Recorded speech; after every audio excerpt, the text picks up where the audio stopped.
everyone, welcome back to Sunny Live Show, and thank you so much guys for tuning in. I'm here to update you of what's going to happen on Generation The Legacy from the 17th to 21st of March 2025 on Monday. Ayanda is shocked to hear about the launch. Pele lies to get what he wants.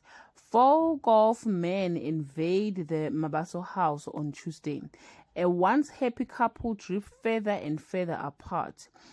Unabashed, Lulama immediately makes herself at home. Jack finally gets his long-awaited revenge on Wednesday. Lucy demands answers about her new tenant. Tao ambushes the Ezoni board meeting. Juju is back in full force on Thursday. Ayanda reaches out but gets snapped.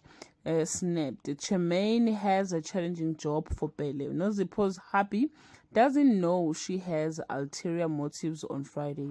Figile is thrown ever deeper into the shadow man's web. Gia feels awful for letting down her friend. Meloguhle is getting it from all sides.